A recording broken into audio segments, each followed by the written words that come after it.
Welcome to Relics Radio, your favorite weekly podcast dedicated to the metal detecting and treasure hunting community. Here are your hosts, Ken from Adventures in Dirt and Tony from 5280 Adventures.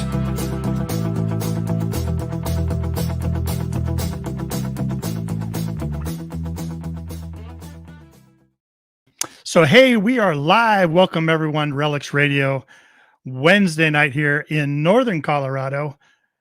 DK here with Adventures in Dirt. Good to see everyone rolling in. See you all rolling into the chat. Looking forward to tonight's guest. Can't wait to talk with him. Tons of questions. And got to bring in my co-host with the most. Let's bring him in right now. You know him as Mr.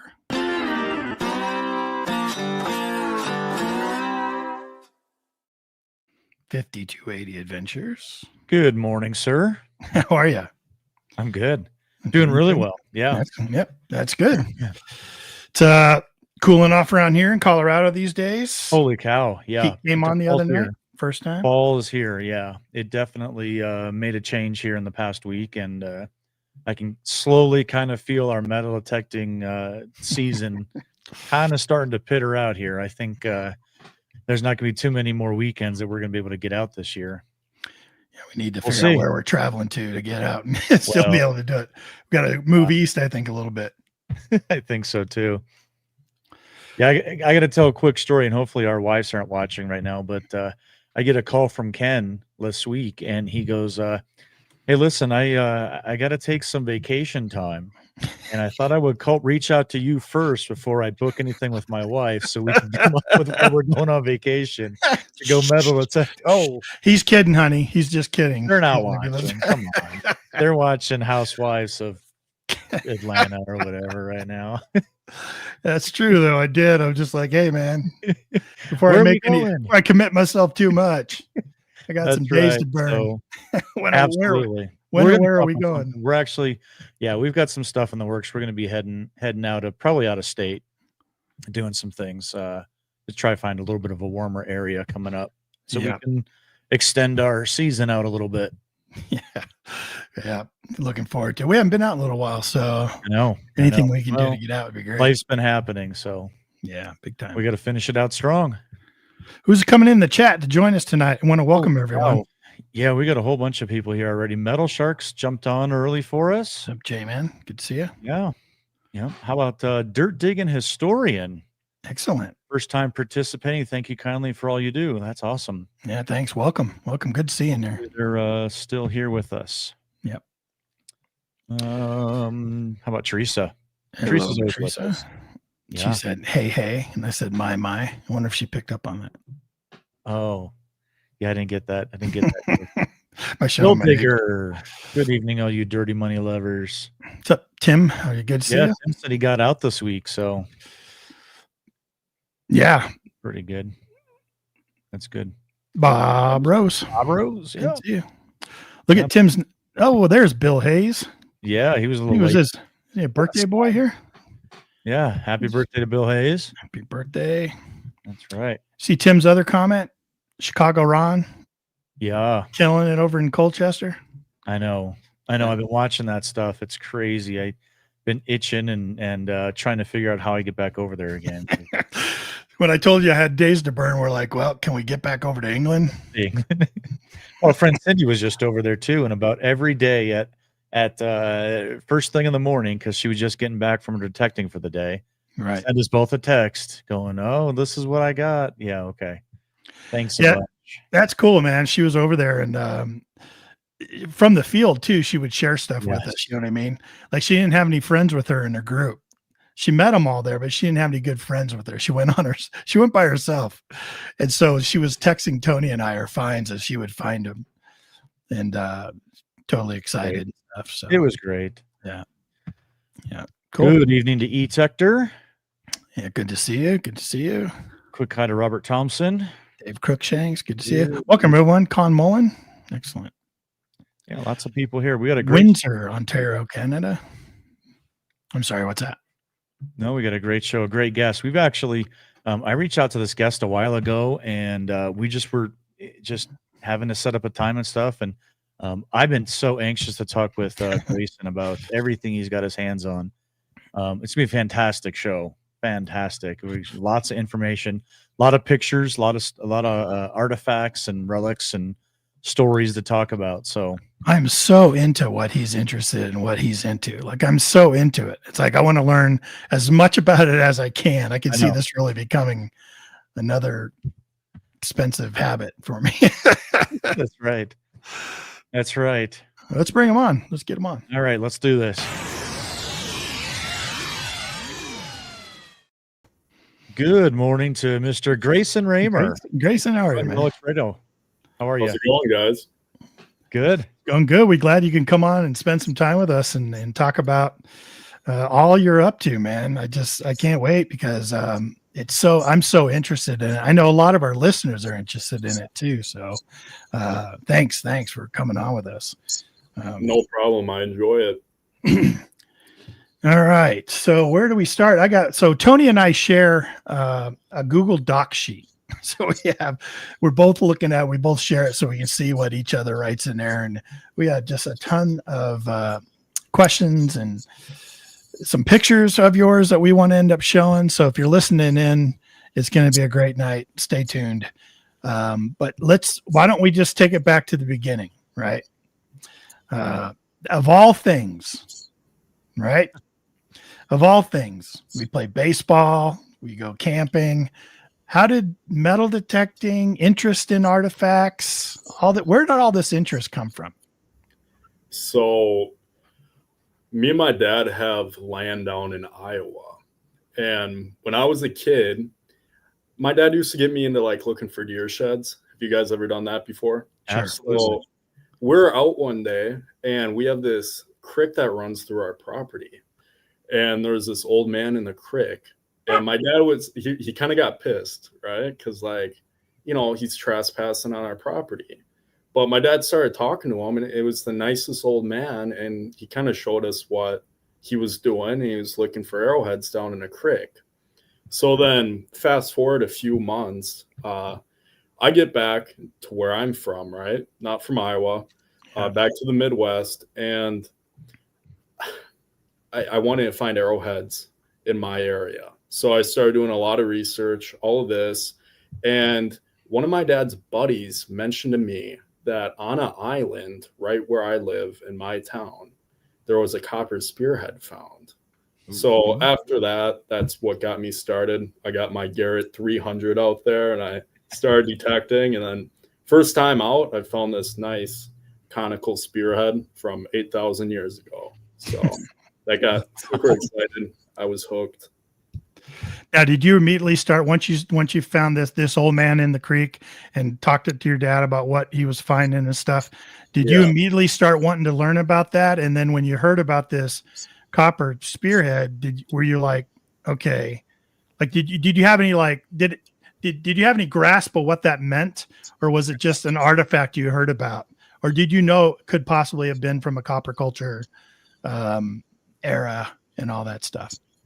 So like in Iowa, like right away when that guy found that arrowhead, and this was a stone artifact, right? Not copper with a metal detector, but right away I'm like, that's so cool. I was like, Dad, you can go look for deer sheds. I'm going to go walk these creeks. And then, so I did that. And then, I started doing some research after my dad buddy told me that. And granted, I'm like 13, 12 years old at this time. And there's really not that much online about it other than like on Facebook and a few videos on YouTube. It was a lot of my own research. So I kind of went out to this island. It was kind of a pipe dream, right? And my dad was with me that day. And I remember we dug down it was like a foot in the sand, right? And with Garrett's, that's maxing out. And I pulled it up. And I remember saying before I pulled it up, I'm like, Dad, I was like, this is going to be a copper spear point that your buddy told me about. And he's just kind of laughing, right? Like thinking I'm just some silly kid with a metal detector. And I found it. And it was more after I found that copper spearhead. That's when all the research started. And that's how I started to spend so much time looking for the old copper complex. I bet, man. I would have done the same thing. I'd have been like, Talk about getting hooked right away. Right For away. sure.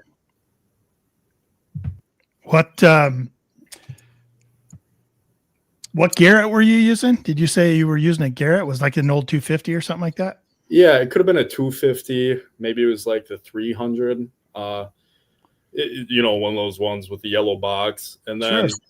Yep.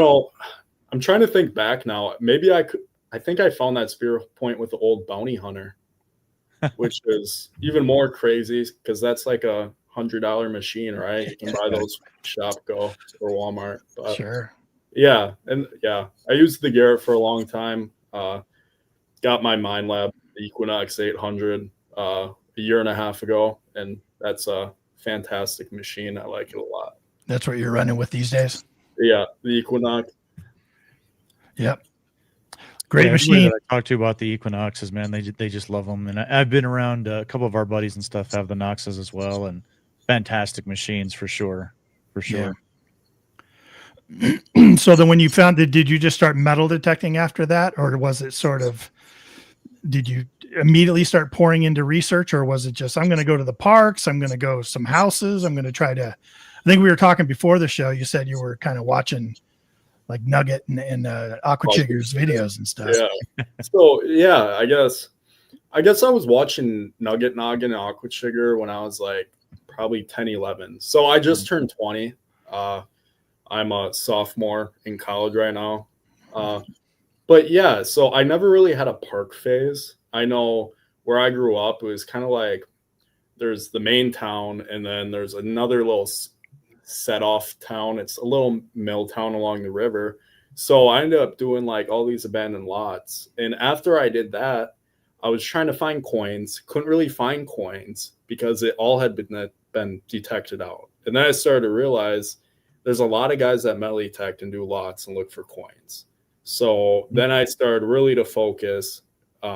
Once I found that conical spearhead, did all the research, I was like, well, if I'm going to spend all my time doing this, it better be the oldest stuff out there, right? The old copper complex and fur trade. So that's how I started focusing in on that. You're in a great area, obviously, for all that stuff. Yeah, I mean, I think if I would have found that conical spirit, I would have been like, yep, right. Everything else just fades away at that point. Yeah. So what'd you do about sort of starting your research thing? Like because like I know nothing about that aspect of what we love. Like I wouldn't even know how to start to do research. I could look at LiDAR maps and I can kind of look at what I think is advantageous landforms for where I thought maybe good setups would be for Native Americans. But other than that, like, how do you start? Do you get into the community first and start meeting a mentor maybe and all that kind of stuff? Or do you just start walking in the rivers and swinging? So it's a weird thing with the fur trade and old copper community. It's kind of like a cult. And I mean that in a good way. Very close group of guys. So you kind of have to earn it first, right? And I guess I've kind of adopted that same framework. So like whenever I take guys out, they have to find stuff, right? And that's not so like I go to their sites. It's just because it shows a level of dedication to it, right?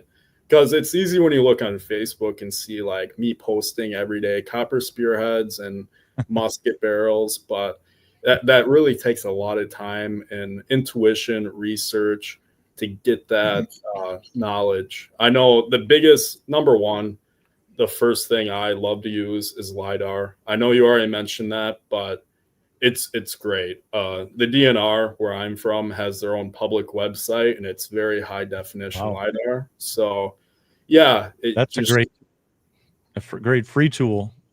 Yes, I like it a lot. And then also the old plat maps too, because there's so many dams on the body of water where I'm at for the whole Midwest, right? You have dams on the Mississippi, you have dams everywhere. So you don't know what is actually underwater or above the water line, etc. So if you look at the old plat maps, you kind of get a sense of what was what, back then. And then when it comes to the old copper stuff, then it's even more difficult than, let's say fur trade.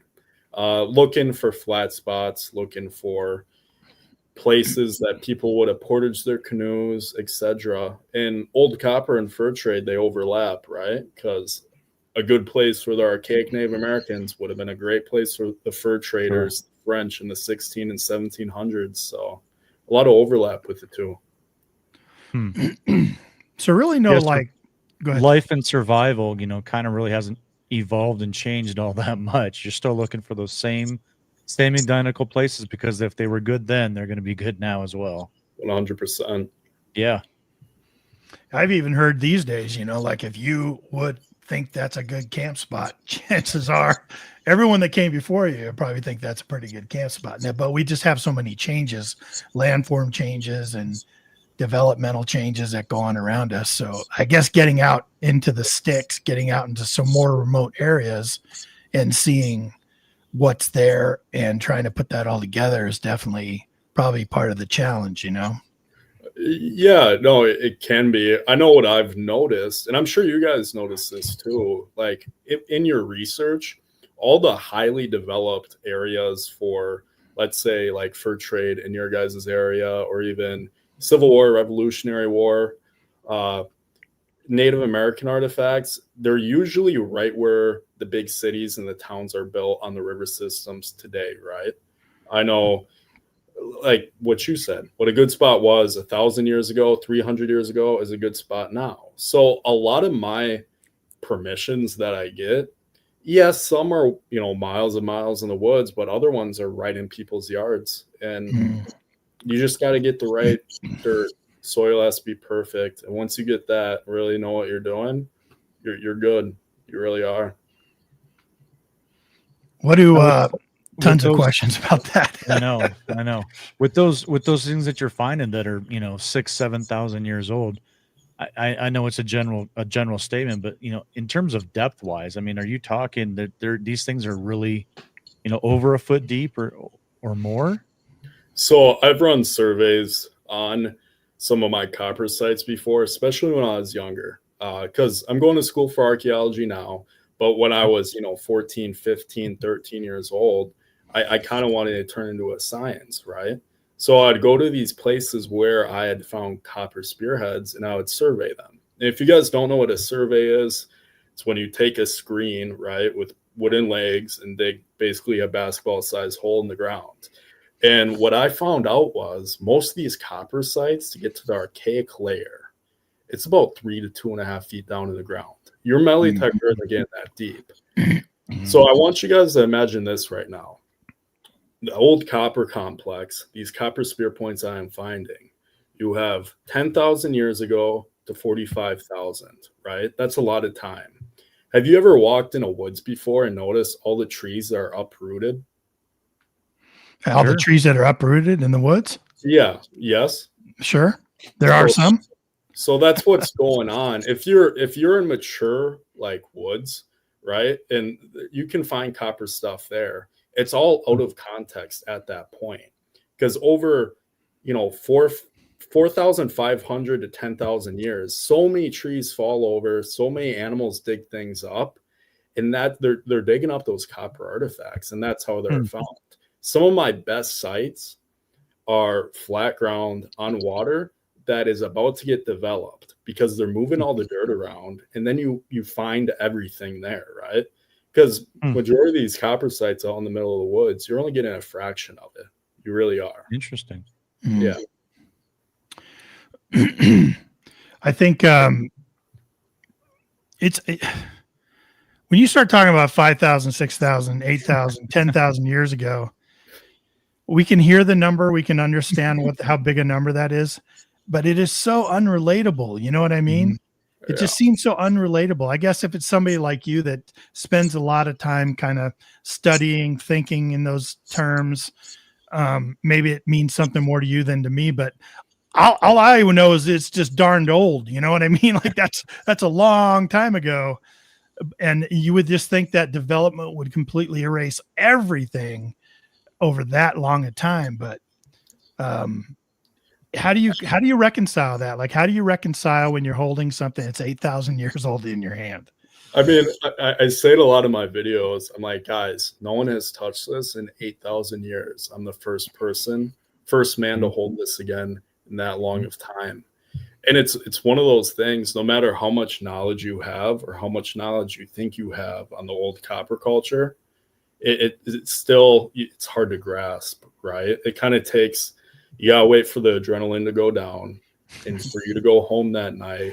And then you're kind of laying in your bed, you know, kind of touching it and looking at it and being like, oh my gosh, this is the oldest metalworking in the world that I'm holding in my hand. And a Native American made this, and this was used for hunting and his survival.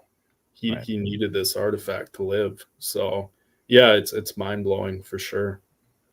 I think we struggle with putting it in context because we have reference points in history that we can relate the relics and artifacts that we find, you know, say, oh, this is pre-Civil War, 1850s.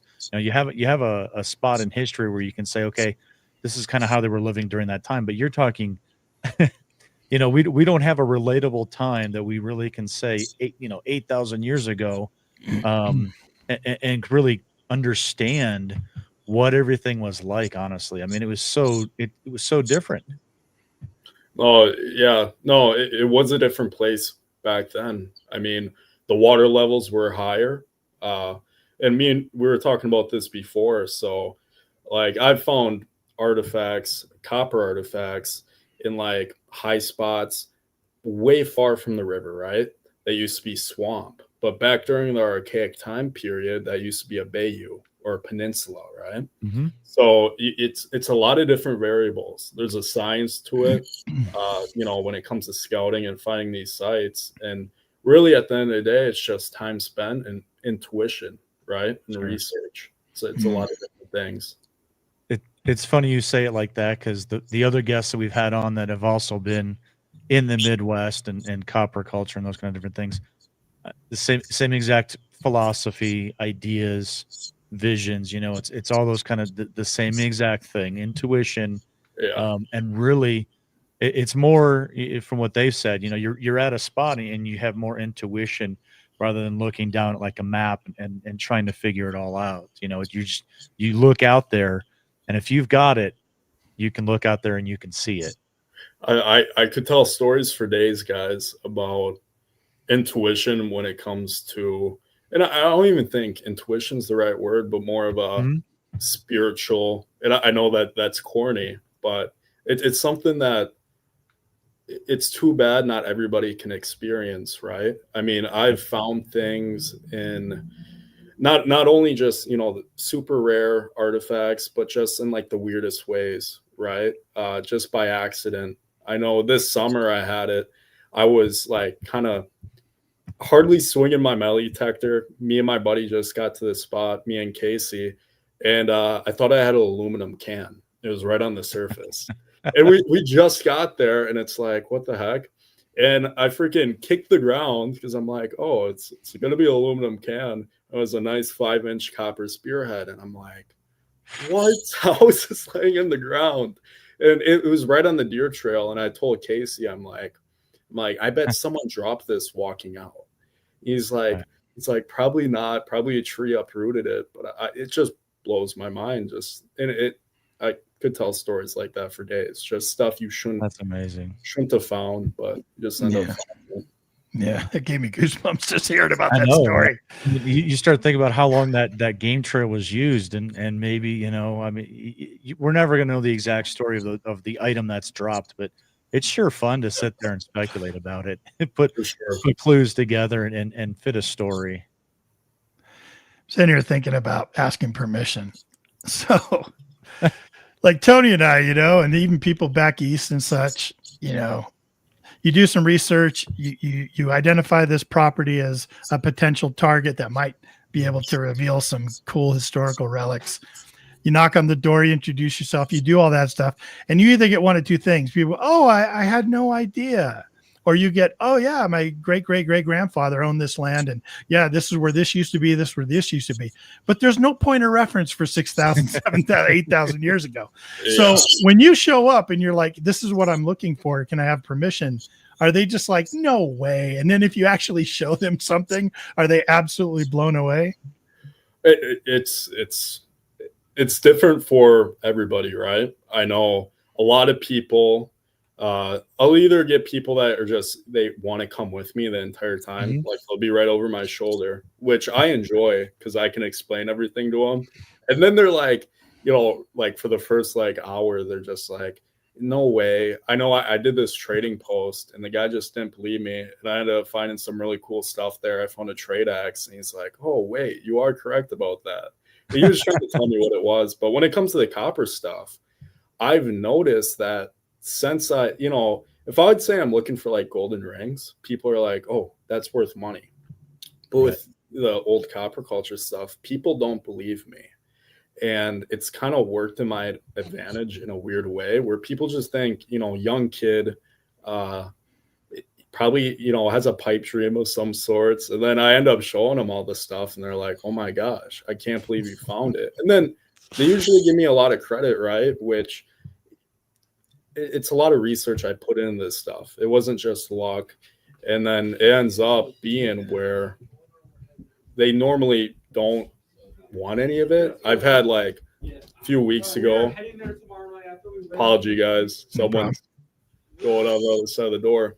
But a few weeks ago, I had the landowner. He wanted a few of the spear points, which I was perfectly fine with, right? Because I think the landowner should have a few of the copper spearheads. I got photos of them, documented all of it, but it's just kind of one of those things, case by case basis, Yeah. Mm-hmm. We were talking before the show tonight. Documentation is really important to you.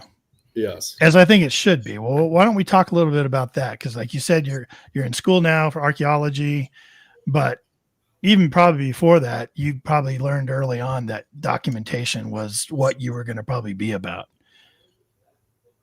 So what I do is I create site maps. I use a few apps. The one I usually use is Onyx. So I get all the marks on there, take the GPS coordinates, get everything marked. I have sites with hundreds of dots on them, right? And then after that, I'll create site maps, overlay it with LiDAR so I get everything just right. And then to go along with that, each one of my frames, their site frames, have everything labeled.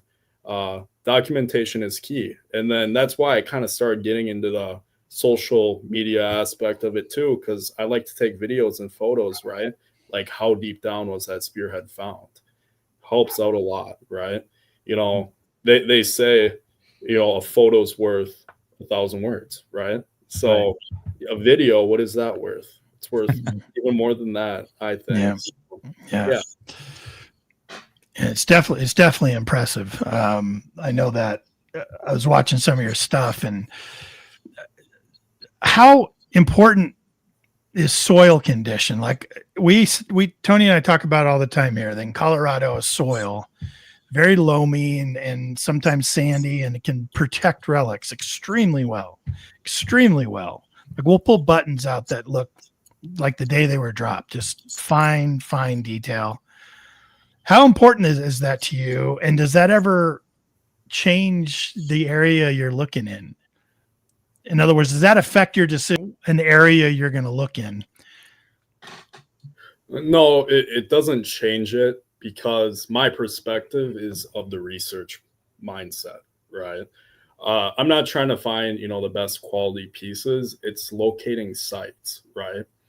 The big challenge I've run into is the time of development, right? So many places are being built upon, whether it's houses, subdivisions, boat landings. Those are killer around here. But yeah, so soil conditions, I know last weekend, the soil is fairly bad in the Midwest. Of course, it depends what region you're in. So when we were melee detecting along this bayou, I found this crescent knife. It was about 30 yards up from the bayou, 7,000-year-old piece, super uncommon, really good shape. And then I went closer to the bayou, which is now a swamp. During the Archaic, that all would have been water. And I was like 10 feet from it. Soil totally changed, turned into this kind of mucky mud with kind of loomy soil as well. And this A1 triangulate spear point, 5-6 inches long. Actually, the spear point itself was about 20% silver. So it had silver mixed in with the copper. But right when I found it, you could hardly even tell it was a spear point, right? But I got home, put my glue solution on it, kind of cleaned the dirt up, and I'm like, okay, it's not so bad. But comparing it to that crescent knife, right, with the different soil conditions, it's light and day difference for sure. We had a picture of that, I think, that crescent knife, didn't we? Yeah. Is this it? Yeah, that would be it. So the crescent knife is under the A1 triangulate spearhead, which is in the middle of my hand. So it's sitting on my palm. Okay, and explain why that's a crescent knife. So just the shape of it? Yeah, the shape. So have you guys ever seen, like, not the regular circle pizza cutter, but like the one that kind of has the handle like this? Oh, yeah. Yeah, it's called an ulu. I think it's like an ulu. Yeah, exactly. So that's what that crescent knife would have been. And that would have been an excellent tool for scraping white-tailed deer hides and elk, right? For hiding them and fleshing. That's what those would have been used for. So you have two different types of old copper culture knives. You have crescents and then more straight back style knives. Each category you can date and find the certain age of them. But yeah, crescents, they're the oldest style by far. That thing is probably 8,000 to 7,000 years old. So that site's produced a lot of them. I've been fortunate. Yeah. Amazing. And then tell us a little bit more about those two spear points or spearheads. So the one in the middle of my hand, that's the A1 triangulate. It has a median ridge extending from the tip all the way to the base. Fantastic piece. That's 7,000, 8,000 years old as well. And then you have the rat tail spear point near my fingers, and that's 6,000 to 7,000. And I know that. I know it's easy to say, give you guys those dates, but it's all about styles. So just like stone points, just like buns, any relic, you can look at it, classify it by the style of it and its features. So that's what those artifacts are. So on the A, what did you call the middle one? The A what? A1 triangulate. Okay. Would that have that was designed to have a spear going into it, right? Like inside of the metal. Socket. The socket would have went inside of it. Oh, sure. Okay. And then the rat tail one would have been opposite, right? That would have been like a tang. Yeah. So that would have been embedded in the socket. So if I had different angles of it, you guys could see it better. But yeah, so the socket would go inside of the A1 triangulate, and then the rat tail would be kind of like how a knife handle is, more or less, right? And that's what you're talking about, like by design, so that because they were designed during those certain times like that, that's how you could be able to get a pretty good date on them. Yeah, and it's all about, technology advances over time, right? And so does styles, right? We see it in fashion today. So like that A1, the copper would have went outside the socket, the rat tail would have went inside the shaft. So, yeah. Greysen, I hate to burst your bubble, buddy, but that middle one is off the top of a fence post. I had multiple guys comment that on that reel, and they're like, I saw it on, I forgot the name of the show. Detectorists. Yeah, that's what they were saying, and I'm like, bro, no.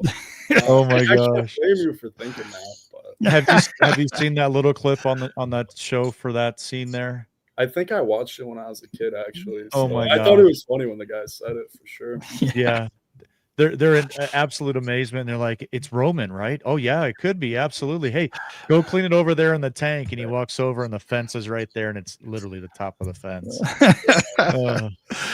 That's amazing, man. That just incredible piece though. Wow. Appreciate it. And I was laughing earlier when you said you and your buddies like call each other from the field, because Tony and I'll do that too. You know, like sometimes we don't get a chance. We hunt together all the time. He's my digging partner, and every now and then we go out without each other, you know, somewhere or whatever. And then all of a sudden I'll get a FaceTime. And I look at, like when he found his gold coin, FaceTime. And I go, oh, it's gotta be something good. And then the expression on his face where he's just like, I was like, uh-oh, show me, what is it? And then I'm in my office screaming and yelling, right? And the coworkers are coming in like, what, are you okay? Yeah. That my last reel I posted, I got the start of the reel is Jared running over to me, because Jared he doesn't have his phone on him. So I always have to shout for the guy. And if we're out like doing a big property, I have to shout pretty loud. So right before I show the spear point, I see him running across the field and he's all excited for me. So yeah, it's always a blast. Yeah, that's awesome. You got a group of guys that, you know, you're all doing the same studies and you do the metal detecting together, or is this just kind of an offset that you've got maybe separate from school? It's an offset from school, right?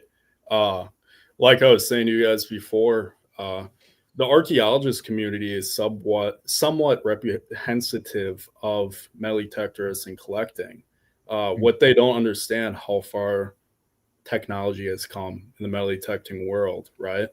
And because of that, I am trying to kind of combine the two groups, right? Archaeology and metal detecting. So the guys I go out with all have the same philosophy as I do. They all document their stuff, use GPS, LiDAR, overlay it, make site maps, have everything individually documented in the site, like the little artifacts with the paper labels, and then they have site frames. The main guy I go out with, because he's like my brother, his name's Jared Jaminski. He was my wrestling coach my senior year of high school. So that would have been last year. In fact, in the locker room, some kids were talking about my YouTube channel and he overheard it. So like a week later, he's like, hey, you go out metal detecting? I'm like, yeah. So me and Jared, and then I also have another buddy named Casey. We go out a lot. So yeah.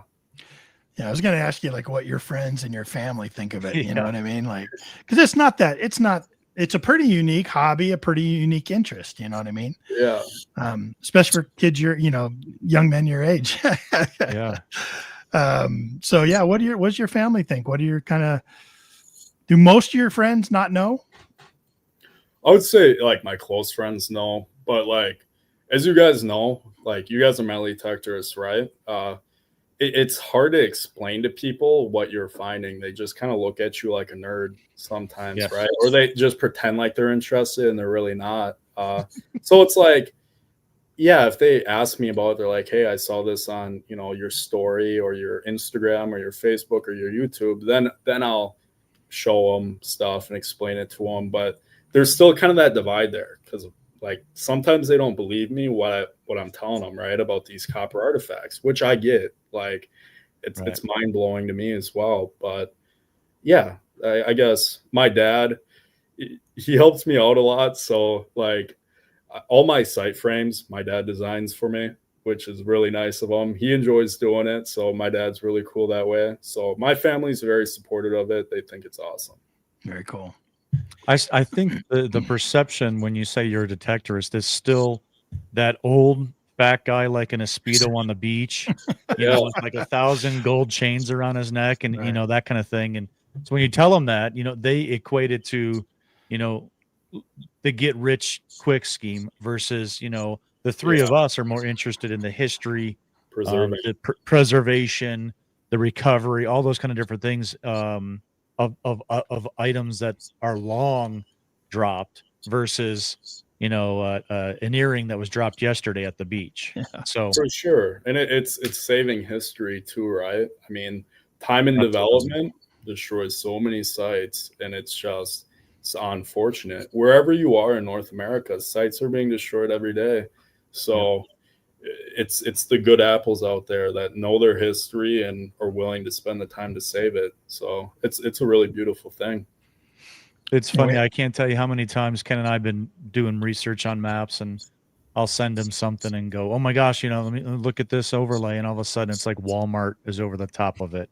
And you're like, oh my gosh, that was going to be, just a month long, trip that we would be out on. And there's, that history's gone for quite a long concrete time. jungle over the top of it now. Yeah, you could always ask the employees, like, hey, do you know where those dirt piles are from the parking lot? Right. I've done that before. I've never found anything that way, but you never know. Sure. I'm in construction, so I'm always looking at dirt piles a different way, You're digging up the volleyball court over there? Okay. All kinds of different stuff. But everyone always wants to know how much it's worth. You know what I mean? Like when you talk to people about your metal detectors, oh, what's the coolest thing you found? And how much is it worth? Like, that's what they want to know, And you're just like, well, the most things I would find, you wouldn't find the slightest bit interesting at all. It's going to look like a bunch of junk to you. But to me, it's a piece of history that just thrills me to death. And exactly thinking about the last person that held that. And I, going back as far as you go back, I can't even imagine. Like, we'll talk about like Jesuit rings and all that stuff, but you ever find old sort of copper culture type tools that are personalized in any way? Maybe they've got some etching on it or some kind of special. See, I was talking to one of the old timers. He has a massive collection. He's been a lifetime metal detectorist. And I asked him that question last weekend.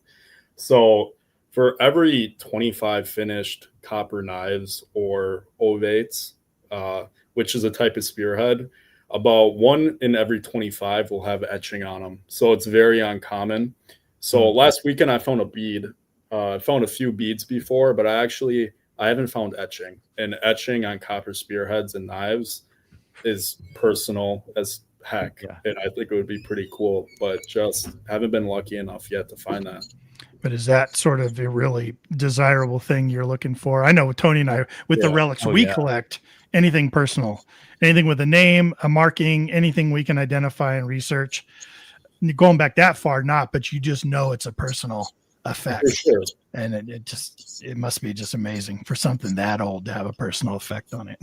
Yeah. I mean, my 3 top bucket listers are a knife or a spearhead with etching. I also want to find a pendant, and then adze and a celt. So adze would have been used for creating dugout canoes. Have you guys ever heard of those before? Oh, sure. Oh, yeah. Absolutely. So you can get them pretty big. It's a heavy piece of copper.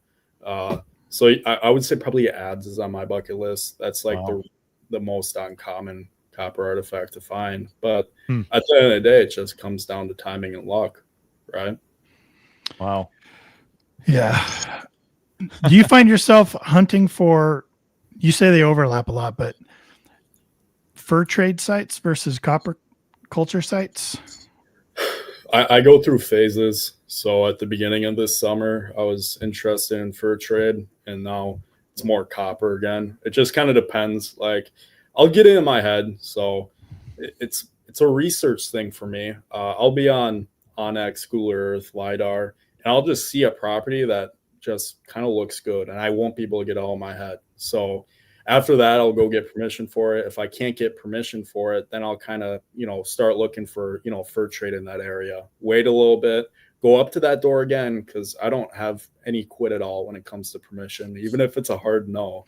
And then once I actually get permission for it, then it's kind of like, ooh, copper culture or ooh, fur trade. So I go through phases. What's the longest you've tried? Go ahead, Tony. Nope, go ahead. You got What's the longest you've tried to get a permission?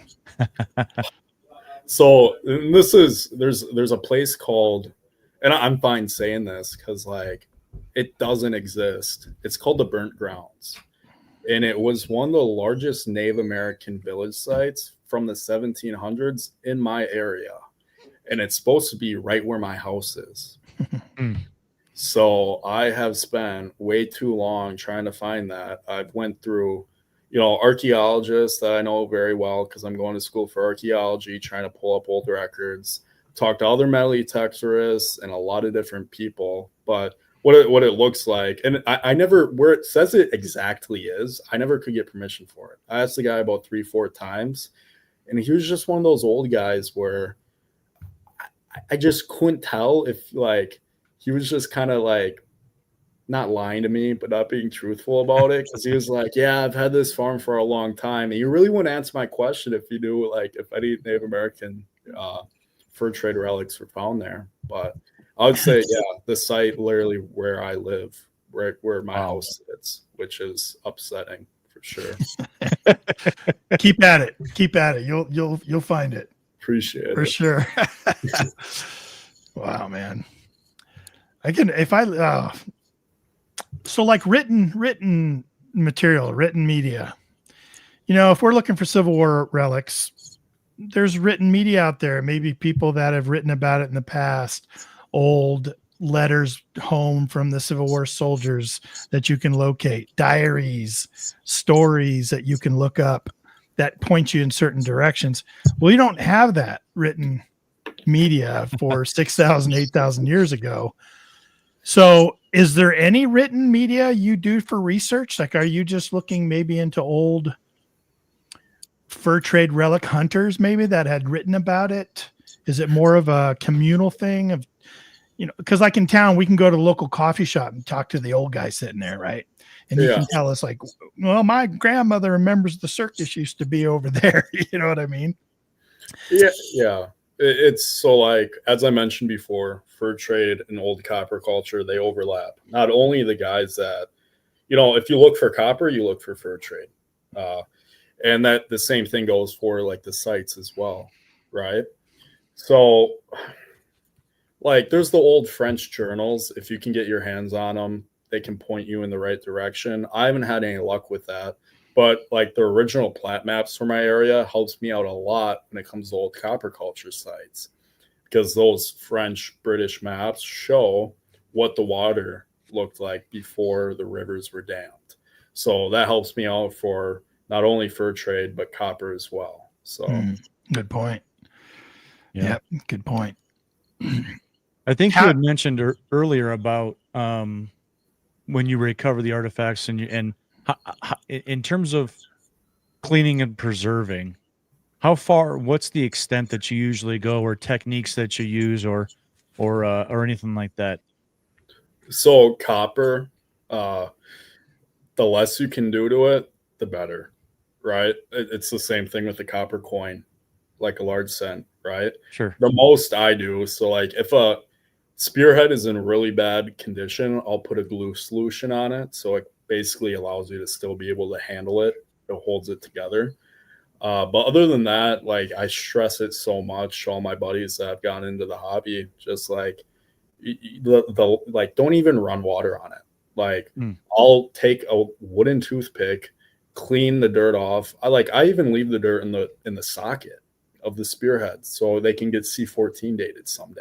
And yeah, the less you can do, the better. Do you ever get them C14 dated? It costs $800 to $600. Does it? As a college student, I do not have the funds right now, sadly. Yeah, man, that would be amazing. Though. Question real quick. It said blue solution, or did you say glue, like Elmer's glue type of solution? Glue solution, correct. Yeah, little lightened up glue. We have some other questions that came in, didn't we, Tony? Yeah, we've got a couple here. Gosh, I think this one's good. Dirt Digging Historian says, have you ever found something of historical relevance and felt confused as to what you should do? Something that you were like, wow, this really is pretty significant. So, or is all of it, you consider all of it significant because it's you know, so old, and so you're documenting it. Yeah, it all is. So my main focus is saving these history from the site I am on, right? So where I focus my most time is areas that are being, you know, in development or about to be development, because that produces the most artifacts because the dirt's all moved around. So I'm saving that history. Like I mentioned before, this stuff is the archaic layer in the ground from where I am in the Midwest is 2 to 3 feet, right? Yeah. Metal detectors don't get that far. So if you're in mature woods, you're only finding those copper artifacts because a tree has fallen over the past 10,000 years. So that's what my goal is for those two reasons. You find the most, you can save the most, and you're saving it, right? So I do developed areas. That's where I focus. But dirt digging historians question, like if I found something I believe that should go to like the Native American tribes or a museum, my argument for that is, if let's say I would find like a copper peace pipe, right? Or just something that is like one of a kind, no one has ever seen it, I would talk to the tribes about that 100%. I'd get what they think about that because it does matter. It was their people. After that, I would, talk to some of my colleagues in the archaeology field, see what they think about it. But if it's, that significant, they probably don't have a grasp. But yeah, and when it comes to museums too, I think museums are a great thing. But me posting this stuff on Facebook, YouTube, Instagram, and TikTok, more people get to enjoy it that way, right? And these videos, they share a lot more about the entire experience, better angles, and something behind, glass that you can't touch, right? So that's what I think. How do we breach that cavern between archaeologists and hobbyists that are interested like we are in history and protecting these relics? Because they would say, many of them would say, as soon as you pull something out of the ground, you're destroying so much of, the flora, fauna, all the parts and pieces. I'm not an archaeologist, so I don't know the terminology, but you're basically destroying it at that point. And relic hunters would be like, no, we're saving it because really, are archaeologists going to come along and dig this site over here in the back of my house for, this Civil War relic that I'm looking for? I guess if it's more historically pertinent or important, that might be something, but they won't, survey the entirety of our world here. You know what I mean? So how do you make the argument for them that you should not be doing this? You know what I mean? Not be destroying these relic sites. So I could talk about this for an hour straight, and I'm being serious when I say that. I think the biggest thing that it comes down to is North American archaeology as a whole, right? Compared to other continents, right? Like look at like Europe as a country. Their relationship with Melitectorists is so different than how we have it in North America. We have a divide here. And development in North America too is just speeding up faster and faster and faster. So this is something I like to say. Doing nothing is not a solution, right? Sitting back and just watching these sites being destroyed, that's not solving the problem at all. Archaeology is a great thing. That's why I'm going to school to be an archaeologist, right? I learn a lot here, right?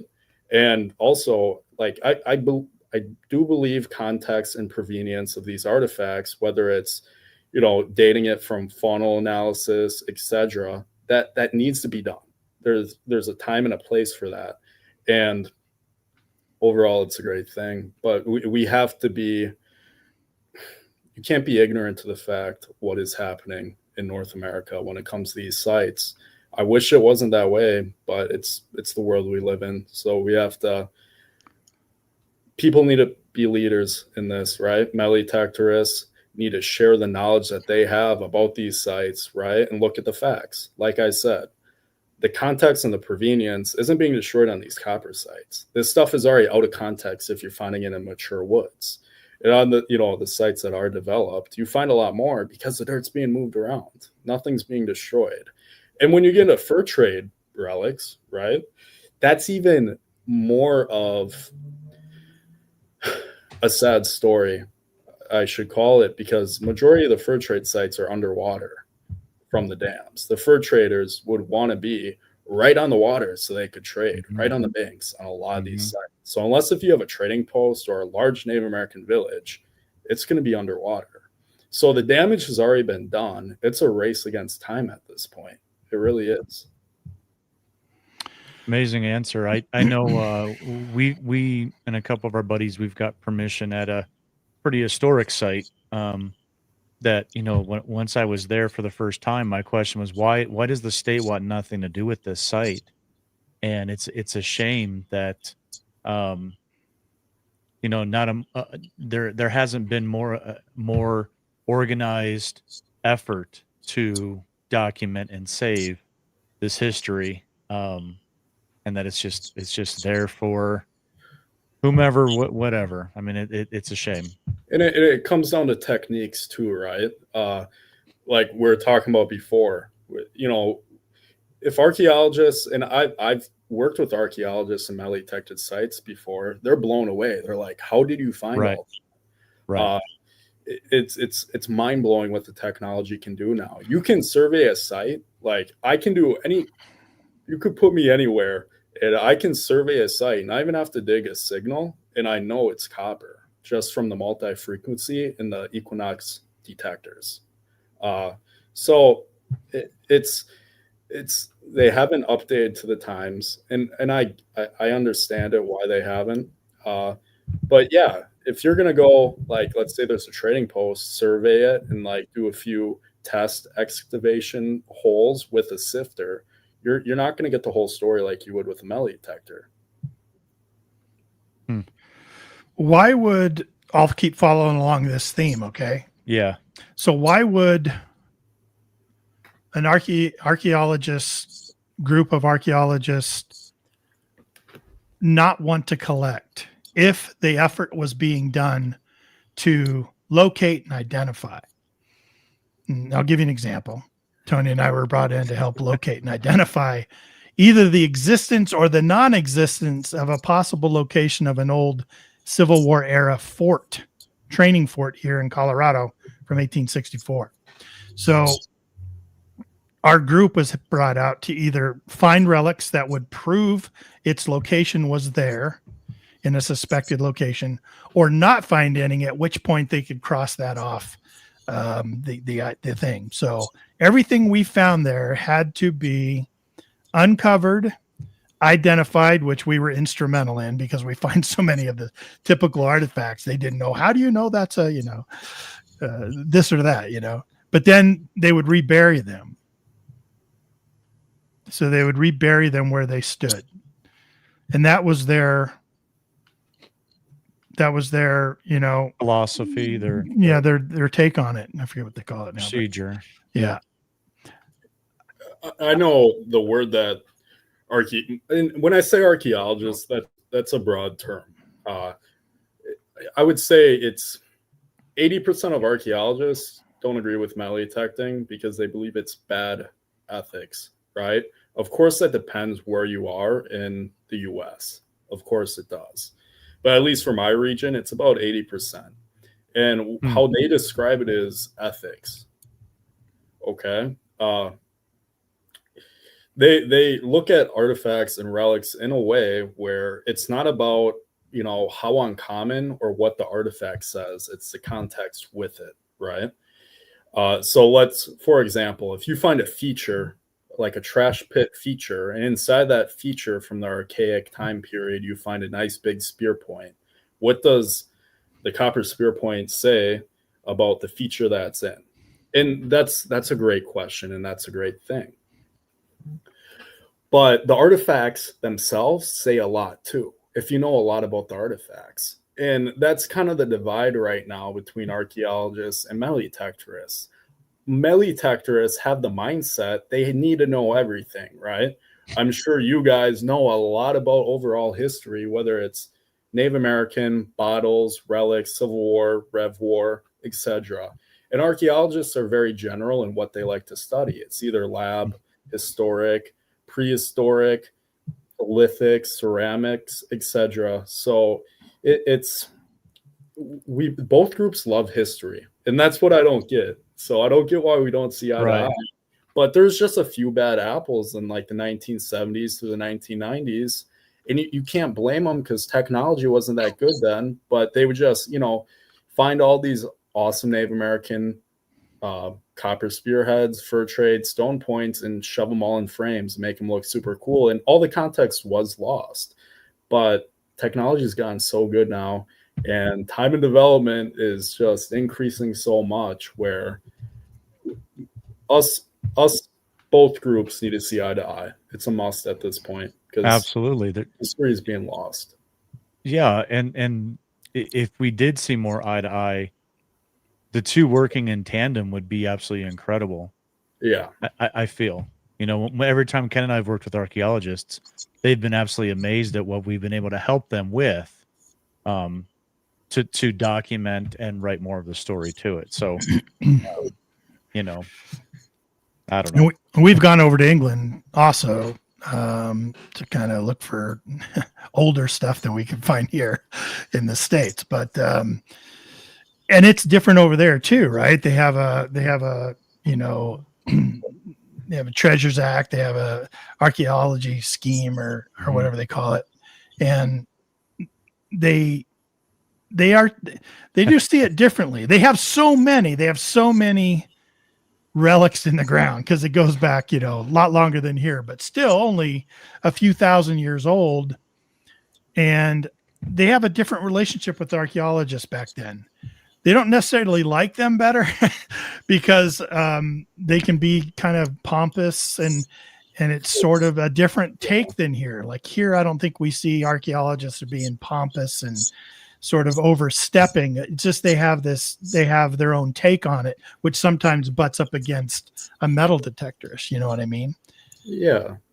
I mean, it's the same thing with like cops. I always use that analogy. Some people say cops are all good. Some people say cops are all bad. Yeah, there's bad cops out there, but majority of them are good. And archaeologists, it's the same way. You have some that are a little ignorant, but it's just the majority of them are really good people, and they love history and they love what they're doing, and they have a lot of knowledge. And archaeology, there's a reason why I'm going to school for it. I do love it, and I learn a lot. I owe a lot of my research that I have done through what I've learned at school. But yeah, I think North America, the US, is just a little behind Europe and other countries when it comes to metal detecting. And it all comes down to money. It really does. And just kind of philosophy at the same time too, even though the core of it's all still there, like loving history, but just a little different subset, I would say. What discipline do you think you want to take your archaeology into? Have you even started thinking about that yet? So CRM. And so what that is, so when they like build a new road, put the Walmart in where that Civil War battleground is, Yeah. others will go there, and basically you have about 3 months to dig it up. So it's kind of fast-paced archaeology. Just basically, let's see what we can get out of the ground, document it to the best of our ability, and then catalog it. So that's what I will be doing. Nice. Cool. And focused in the United States, Midwest, even. I kind of like South America a lot. That'll be something later in my life I will be doing my own research on. But interesting. For the next 10 years, strictly Native American artifacts. Whether, awesome. And I talk about fur trade like it's Native American because the French and the British were trading with the Native Americans. So, yeah, anything. I love the Native American stuff. It's fascinating. It's the less information is known about it. So I think there's a lot of work to be done in Native American archaeology. Teresa, the treasure hunter, said, clarify, what does CRM stand for? You knew she was going to ask the question. Way to go, Teresa. I can Google it right now. I think, I know the M stands for management, I would assume. Crazy relic management? That's it? No, to be honest, guys, I don't know. But that is what I wanted. That's what it does, yeah. In the future. Man, I agree with you for South America, dude. That'd be so much fun, man. I know. It would be sick. I didn't know anything about the Kalima culture until a friend of mine actually bought a piece of the famous Forrest Fenn treasure that was found not too long ago, and he bought this breastplate, this gold breastplate that was from the Kalima culture back. I don't know how many years ago that was now, 1200 BC or something like that. But yeah, pretty amazing. I just dig the artistry, and the designs of all these different relics and artifacts I see come up out of South America are just so attractive to me. You know what I mean? Yeah, I mean, even looking at the LiDAR, it freaking will blow you away if you look at some of those images of those, temples and structures that they have down there. And it's just such dense forest and jungle where not a lot of those buildings haven't been discovered yet. There has been a person there in thousands of years. So I think it's interesting. I really do. Absolutely. It's awesome. Hey, you want to get to some more pictures? And yeah. We've been talking a lot about thought and philosophy and background and history, but God, I want to see some of the stuff. Let's it's pretty amazing. This is from our thumbnail that we've got for the show tonight. So everybody's going to see this. So I'm sure there's going to be some stories about this one. This looks like a pretty good little spearhead. When did you get this one? So that was 4 days ago. I think that was this weekend. A1 triangulate. Those are my favorite spearheads to find because they have the median ridge on them, and they're just, it looks like a Roman or Greek spearhead, but it's Native American, and it's a lot older than a Roman or Greek spearhead. That one in particular is around 8,000 years old. So oldest metalworking in the world right there in my hand. And just awesome spearhead. Wow. You say sometimes you do find artifacts where they've mixed in silver. So that one in particular is, I estimate it to be about 20% silver because you got to remember, it's about probably 4 meters thick to 5 meters, the spearhead itself. So on the entire part of the socket on the left side is all silver up to the kind of the A1 triangulate part where it kind of goes to a 9-degree angle, right where my one finger is. And then I still need a little, kind of take a toothpick to it because there's still a lot of dirt on it. But it's probably on from the outside, I'm estimating probably about 20% because there has to be a lot of silver on the inside of it too. So whenever you find a copper spearhead with silver in it, it's just even more rare and says a lot about it too, because it's what's the cultural significance of a piece like that? Right. Because copper was preferred to use for tools back then in the old copper culture. So why did they make that spear point with silver in it? Was it by mistake or was it just desirable because silver is a little bit more rare than copper is? Yeah. Amazing. And I'm so ignorant when it comes to older cultures like that. Did that time period ever use gold in more traditional or dress, beads, or decoration? Never. So it's called the old copper culture for a reason. Great question. You would think they would because, copper and silver, where's the gold at? But there's just not much gold in my region in the Midwest. But the silver artifacts, silver being in copper spearheads or any copper artifact is about the same percent as finding etchings on a knife or a spear point. It's for every 25 pieces, you'll get one with silver in it. But that A1 triangulate in particular has a lot of silver. That's interesting. Class A piece for sure. How many of these pieces do you I know you said you tend to give a lot away. You've documented them, those kind of different things. You're good at giving them to the landowners. How many of these spearheads do you have? How much copper do you have as displays or those kind of things? Before you answer that, actually, let me give you my address real quick. I've located at here's my mailing address, Greysen. Go ahead. Now, what were you going to say? So I would say finished pieces, I probably have around 100.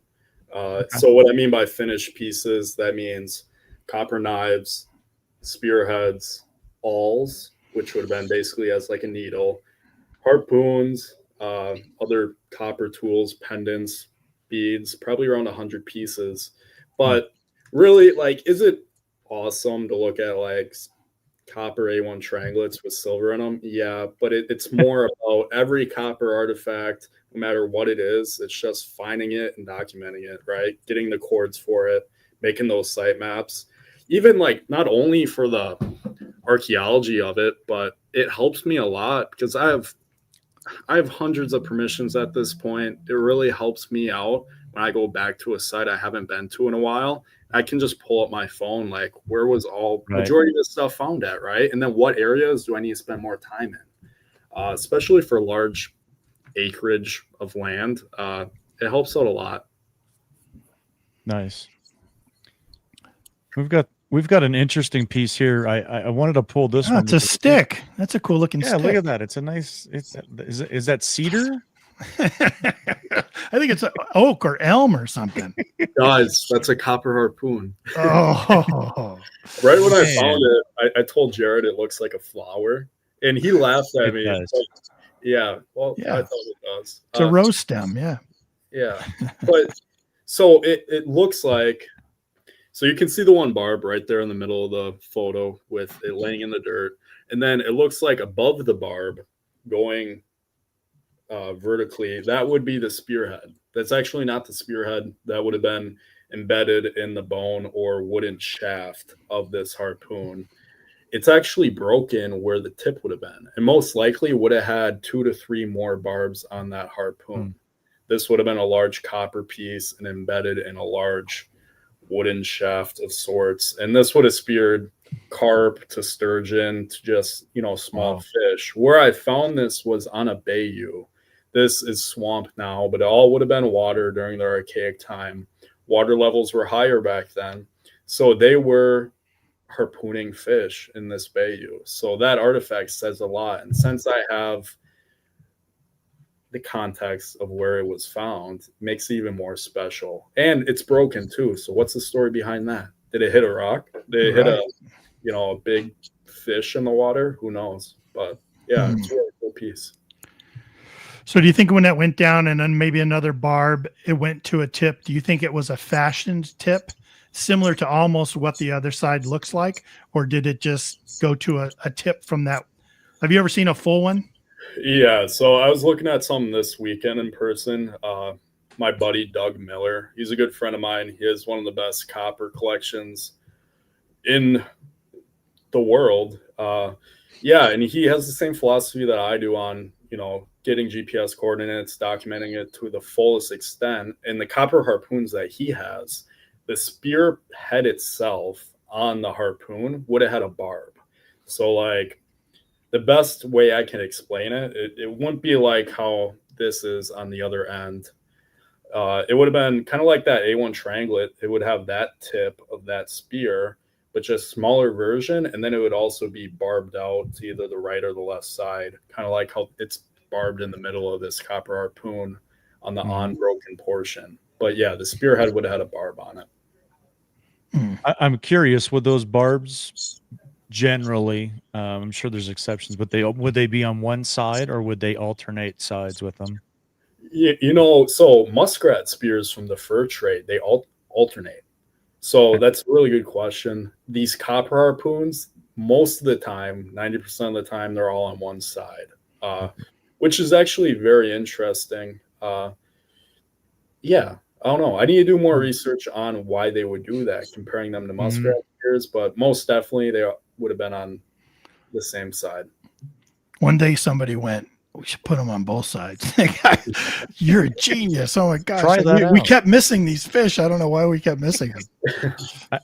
I think that's a fantastic piece and very interesting to talk about. And again, it was a part of it was a way of life. That was their survival. I mean, and to me, that's such a valuable piece to survival back then. And I just think that's fantastic. Bill Ohio Relic Hunter had the answer for us anyways. He said it got broke because it hit a steelhead. Steelhead cat. That's why it was broke. Well, everyone knows that, Bill. I mean, come on.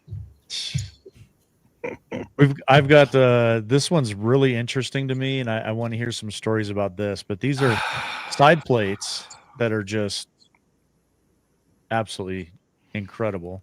I know this isn't copper culture. Yeah, so that's fur trade. I would say those 3 serpents, I mean, they are my babies.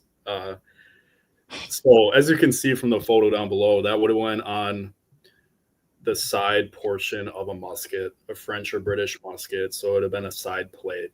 They're depicting serpents, dragons, but they're very rare to be complete. Sure. Actually, so when I found my first one, it was right when I started really detecting heavily, and a lot of my colleagues and my friends that also detect thought I was planning my finds. And then I found 3, and it got a lot worse than that because 2 of them are complete, and then the one's slightly broken. And the reason why it is so rare to find them complete is because the Native Americans would buy these serpent side plate muskets. They would trade more furs for a musket with the serpent side plate because they believed it depicted the water spirit, which is a mythical being in Native American religion of sorts and culture. So you have thunderbirds and water spirits. So they believe the dragon depicted the water spirit. So when the musket would stop working, like when it would malfunction or it just break, they would believe it was because the dragon on the rifle or the musket was cursing them. So they would cut them in half. And once they would cut them in half, they would make jewelry and ornamental pieces out of the water spirit or the dragon that came off the side plate of these muskets. So they're very rare to find complete like this. Incredible. Do your friends call you Daenerys? What does that mean? I was referencing sort of Daenerys Targaryen from Game of Thrones because she had 3 baby dragons that she was the mother of, and you called these your babies, and so I thought I'd give you the reference there of Daenerys. We're going to start calling him. Your new name is Daenerys, Greysen. That's it. We'll start calling you Daenerys. But these are French musket. French or British. I believe these to be British because of the style of them. The French ones have a different nose shape on the serpent. But yeah, these would have been early 1700s to like 1790. Northwest and Hudson Bay trade guns they would have went on. So yeah, very rare pieces. And I mean, they're just sick. It's kind of hard from the photos to kind of talk about them because you got to hold them in your hand. And when you have 3 of them and they're complete, it's pretty cool looking at those things. Can only imagine. Yeah.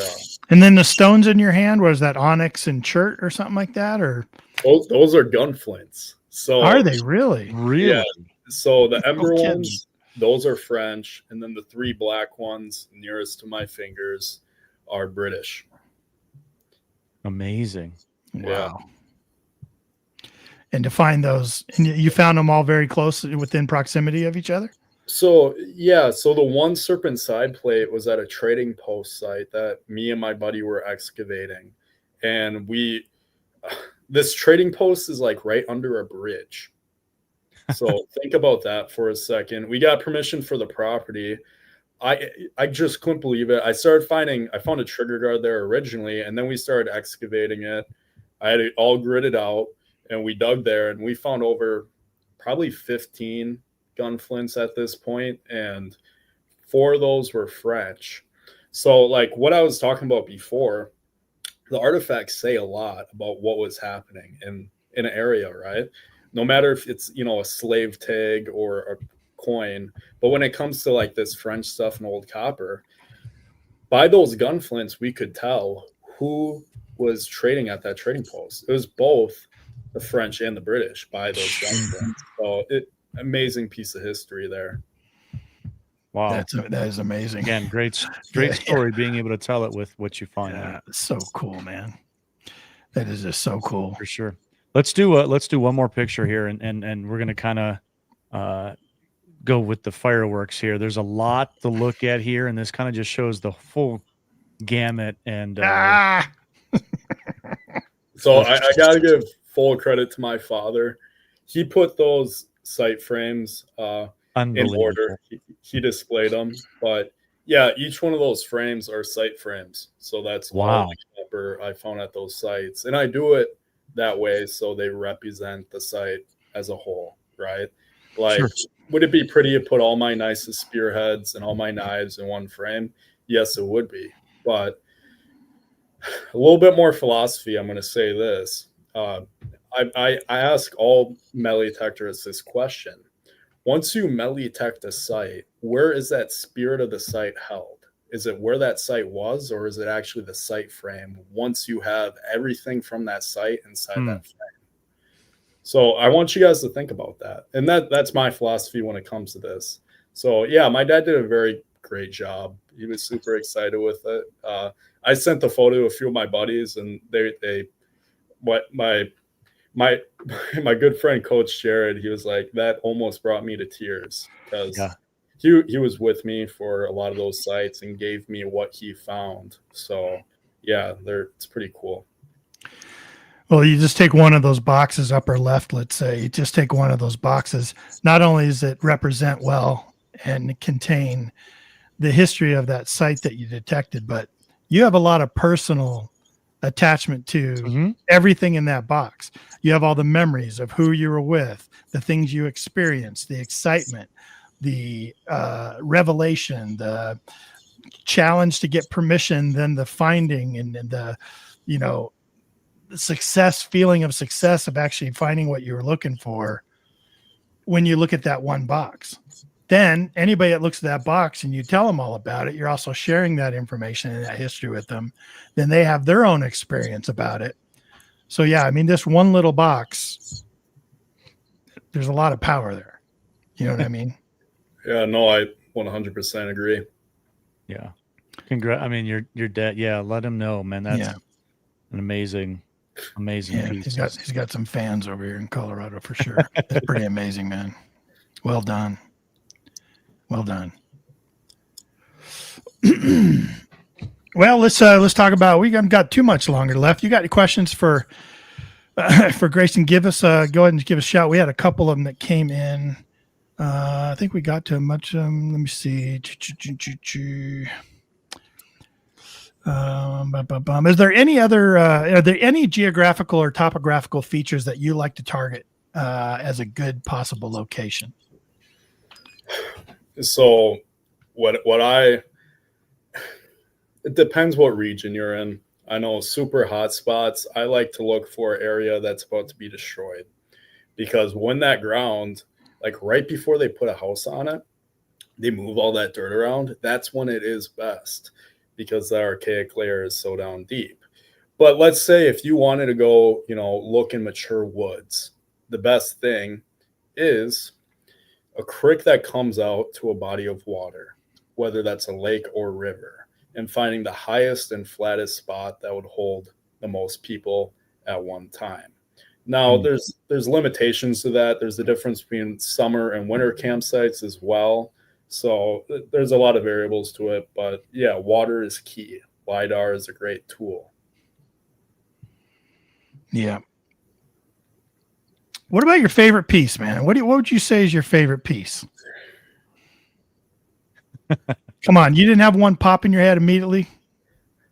I would have to say, like, if I'm going to be honest, it was probably either the first arrowhead I found or that first copper conical spearhead.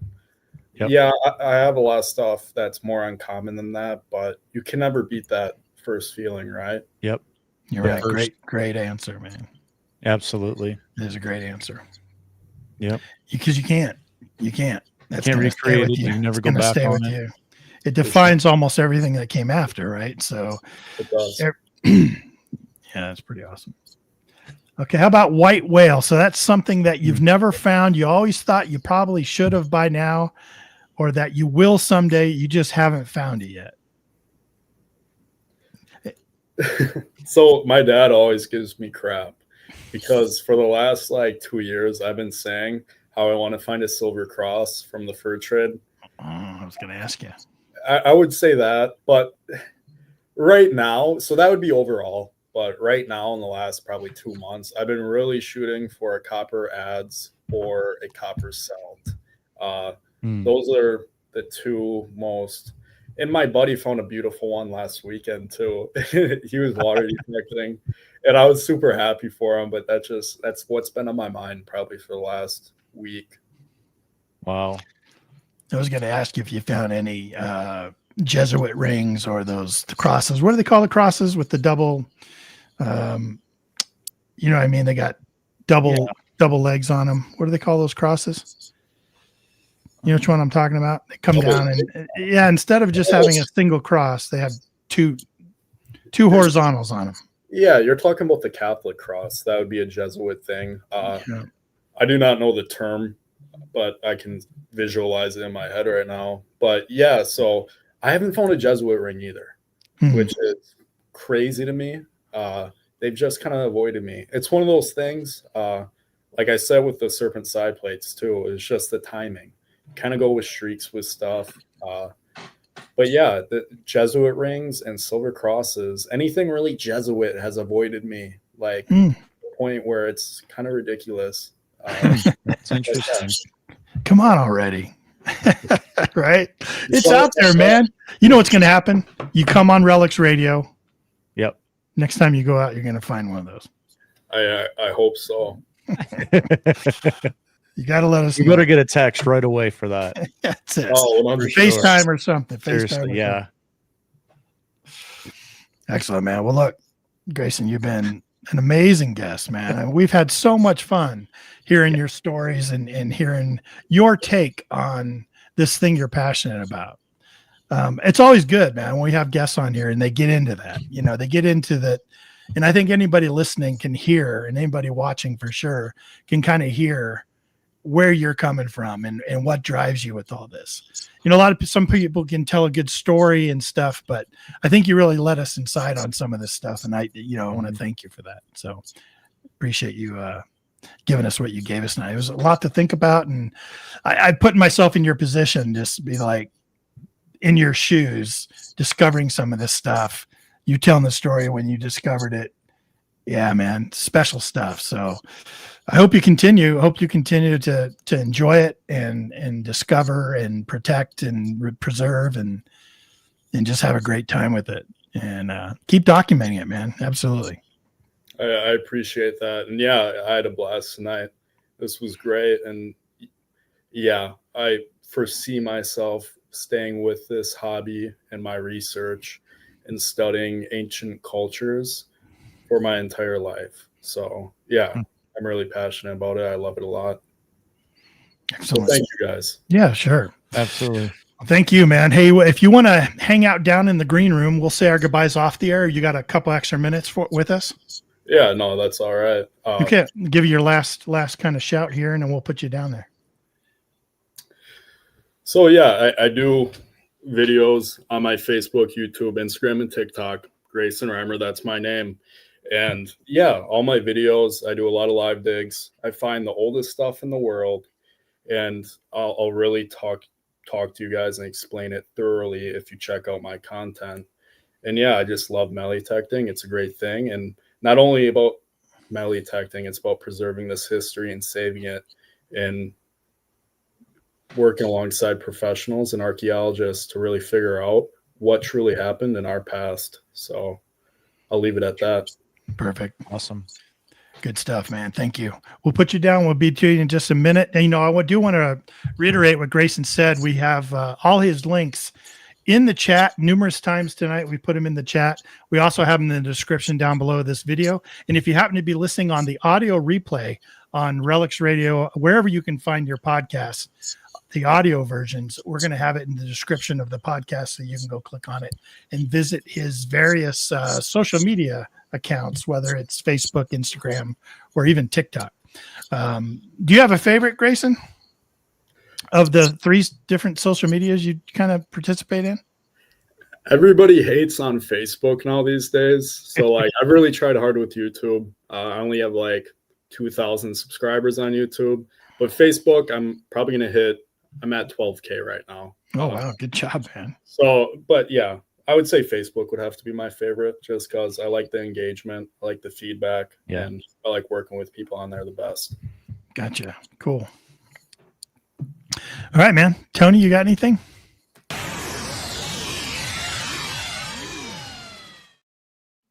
Yeah, just wanted to say, holy cow. I think in terms of both sides of the topic, archaeology plus metal detecting, and Greysen knocked out the park with that. I love picking his brain. Guy's got a grip on his shoulders, and I 100%, check out his links, social media, the things that he's putting out there is absolutely amazing. If you had any interest in learning, he's definitely being able to teach and show us some rare things that we don't get a lot of times to see. So I love following him and checking in on him all the time, and great stuff. You guys got to check out Greysen Reimer for sure. Yeah. Yeah, definitely go check him out. He's doing some good stuff in there, and he creates that excitement. So if you like a good story, a good journey, and also see some pretty amazing things being found that are as old as old can get, that's the place you need to go check out. So I wish him a ton of luck, man. He was a great guest. Yep. Absolutely great guest. Well, why don't you and I get out of here, and then we'll chat with him off the air, and then we'll let him get on with his night. But cool, man. Thanks. It was a good show, buddy. Yep. If you guys want to check out what I'm getting into, visit me over on Facebook, Instagram, YouTube, TikTok, all those kind of different things. 5280 Adventures. You can check me out over there. Lots of content, lots of pictures now, lots of memes, funny things going on, lots of humor. Yeah, you've been doing a good job with that. Good stuff. Great job with that stuff. Come over, visit with me, leave me some comments. Love chatting up with everybody. And I appreciate all the support, guys. Cool. You can find me on Adventures in Dirt, anywhere on social media. I'm all over the place. I'm absolutely doing nothing on social media. I'm teasing. So go ahead and you check me out anywhere. I got a lot of stuff going back a number of years, so you can check out all my content. And if you happen to get out this weekend, be safe. Temperatures are changing. Get out there, but the relics are still there for you. The history is still there for you. And I want you all to go out and enjoy yourself. Go find it. Go preserve it. But also make sure you tell me about it. Have a good week. We'll check to you next Wednesday. Good night. Thank you so much for listening to Relics Radio. We will see you back here next week for another exciting guest. Until then, get out and dig it all.